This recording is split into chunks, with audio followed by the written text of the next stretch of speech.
Honey റോസിന് പിന്തുണയുമായി നടിയും സാമൂഹ്യപ്രവർത്തകയുമായ മാല Parvathi. Honey റോസിന് തനിക്ക് നേരിട്ട അപമാനങ്ങൾ എതിരെ പൊരുതാൻ തീരുമാനിച്ചത് വലിയ കാര്യമാണെന്ന് മാല പാർവതി പറഞ്ഞു. ഒരു മനുഷ്യ സ്ത്രീയാണെന്ന പരിഗണന പോലും നൽകാതെയാണ് ബോബി ചെമ്മണ്ണൂർ ഹണിയെ അപമാനിച്ചത്. ഒരു വേദിയിൽ കയറ്റി അപമാനിച്ച് സാമൂഹ്യ മാധ്യമങ്ങൾക്ക് ഇട്ടുകൊടുക്കുകയാണ് അയാൾ ചെയ്തതെന്നും മാല പാർവതി പറഞ്ഞു.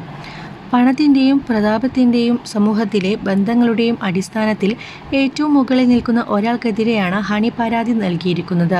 ഒരു പരിപാടിക്ക് വിളിച്ചു വരുത്തി വേദിയിൽ നിർത്തി അഭിമാനിക്കുകയാണ് അയാൾ ചെയ്തത്. പുരുഷനാണോ സ്ത്രീയാണോ എന്നതല്ല, ഒരു മനുഷ്യനാണെന്ന പരിഗണന പോലും നൽകാതെ എന്ത് വേണമെങ്കിലും പറഞ്ഞോളൂ എന്ന തരത്തിൽ ആളുകൾക്ക് ഇട്ടുകൊടുത്തു. കോമഡി വസ്തുവാക്കി കൊത്തിപ്പറിക്കാൻ സമൂഹ മാധ്യമങ്ങൾക്ക് ഇട്ടുകൊടുത്തു. ഇങ്ങനെ ഒരാൾ ചെയ്യുമ്പോൾ അയാൾക്കെതിരെ ആ കുട്ടി പൊരുതാൻ തയ്യാറായി എന്നത് വലിയ കാര്യം തന്നെയാണ്. സമൂഹത്തിൻ്റെ മുന്നിൽ മോശമായ കാര്യങ്ങളൊക്കെ അയാൾക്ക് സാധാരണ കാര്യങ്ങളാണ്.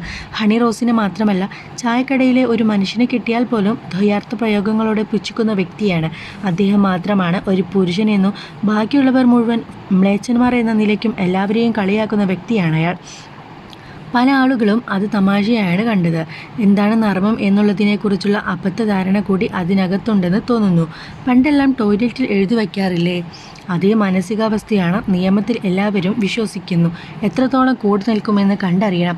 വേഗത്തിൽ പോലീസ് നടപടി സ്വീകരിച്ചതിൽ ഒരുപാട് സന്തോഷമുണ്ട്, മാല പാർവതി വ്യക്തമാക്കി. ബോബി ചെമ്മണ്ണൂർ അശ്ലീല അധിക്ഷേപങ്ങൾ നടത്തിയെന്ന ഹണി റോസിൻ്റെ പരാതിയിൽ വയനാട്ടിൽ വെച്ചാണ് പോലീസ് ബോബി ചെമ്മണ്ണൂരിനെ അറസ്റ്റ് ചെയ്തത്. സ്ത്രീകൾക്കു നേരെ അശ്ലീല പരാമർശം നടത്തുക, അത്തരം പരാമർശങ്ങൾ സമൂഹ മാധ്യമങ്ങളിലൂടെ പ്രചരിപ്പിക്കുക എന്നീ കുറ്റകൃത്യങ്ങളാണ് ബോബി ചെമ്മണ്ണൂരിനെതിരെ ചുമത്തിയിരിക്കുന്നത്.